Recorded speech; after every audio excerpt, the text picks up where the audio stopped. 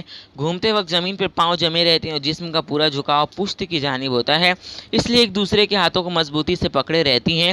پوری قوت سے گھومنے کی وجہ سے سانس پھولنے لگتی ہے اور منہ سے ہوں ہوں کی آواز نکلتی ہے۔ اگلا سوال، گروہ الف میں مصنفین کے نام دیے ہوئے ہیں اور گروہ بے میں کتابوں کے نام ہیں، مناسب جوڑیاں لگائیے۔ یہاں پہ ایک آپ کو باکس دیا ہوا جس میں پہلے باکس میں مصنفین ہیں، دوسرے باکس میں کتابیں ہیں۔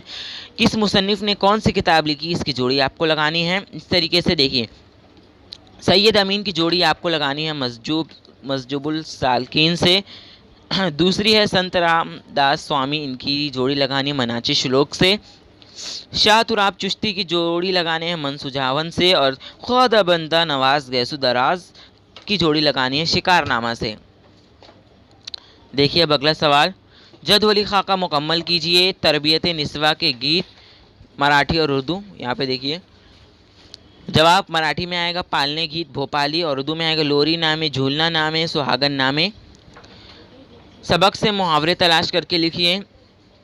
دیکھیے یہاں پر محاورے دیے ہوئے ہیں۔ پہلا محاورہ ہے تکیہ کرنا، اور دوسرا محاورہ ہے بیخ کو نہیں کرنا، تیسرا محاورہ ہے آشکار کرنا۔ پہلا محاورہ تکیہ کرنا اس کا جملے میں استعمال ہے۔ جو لوگ دوسروں کی مدد پر تکیہ کرتے ہیں وہ اپنا کام پورا نہیں کر پاتے۔ نمبر 2، بیخ کو نہیں کرنا، پولیس کا کام سماج سے جرائم کی بیخ کو نہیں کرنا ہے۔ نمبر 3، آشکار کرنا، ہر ادیب اپنے مضامین میں اپنے خیالات کو آشکار کرتا ہے۔ اگلا سوال، ذیل کے لفظوں کے ہم معنی لفظ سبق سے تلاش کر کے لکھیں۔ یہاں پر آپ کو کچھ الفاظ دیے گئے، ان کے ہم معنی سبق سے تلاش کر کے لکھنے۔ اس طریقے سے آپ کو دیکھیے یہاں پہ آپ کو دیا ہوا ہے مذہبی عبادات و تعزیرات، شریعت، رہائش کا آئے گا بود و باش، برتری کا تفوق، زائد کا مستضاد، اور گروہ کا قبیل۔ اور پھر اگلا سوال ہے خالی چوکون مکمل کیجئے، ہے نا۔ مسلمان ناظم ہنرمند آپ کو لکھنا ہے، مراٹھی صوفی شاعر شیخ محمد لکھنا ہے، مراٹھی سنت شاعر ایک ناتھ مہاراج لکھنا ہے، مرثیہ مراٹھی ادب میں روایتی لکھنا ہے، رمزیہ نظم بھاروڑ لکھنا ہے، ناگ پنچمی کا کھیل پھگڑی لکھنا ہے، پھگڑی نامے کی تعلیم ذکر دم لکھنا ہے، چکی پر گائے جانے والے گیت ذات گیت لکھنا ہے۔ آخری سوال، ہندوستانی تہذیب و ثقافت اور صوفی سنتوں کی تعلیم کی روشنی میں درج ذیل بیانات کا استحسان کیجیے۔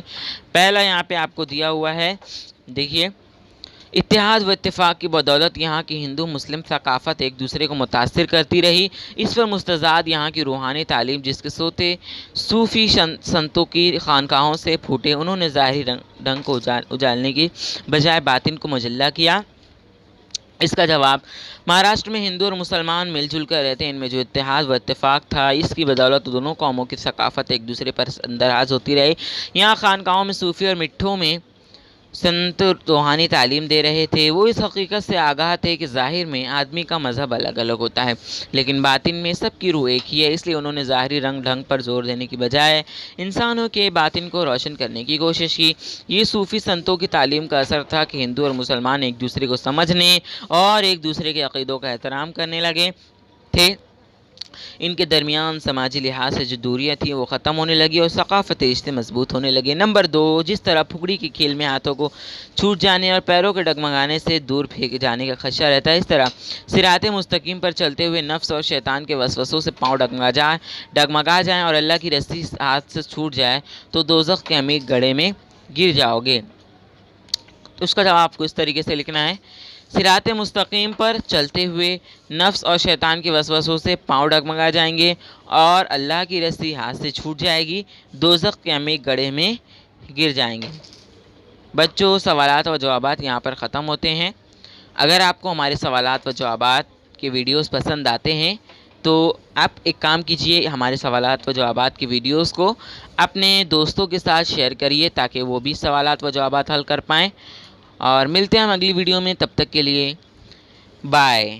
تو ویڈیو یہاں پر ختم ہوتی ہے۔ اگر آپ کو یہ ویڈیو ذرا سی بھی ہیلپ فل لگی ہو تو اس ویڈیو کو لائک کیجئے اور اپنے ہم جماعت سہیلیوں اور دوستوں اور گروپس پر شیئر کیجئے، اور ویڈیو اگر پہلی بار دیکھ رہے ہیں، چینل پر نئے ہیں تو چینل کو جلدی سے سبسکرائب کیجئے تاکہ آنے والے ہر ویڈیوز کی نوٹیفیکیشنز آپ کو سب سے پہلے مل سکے۔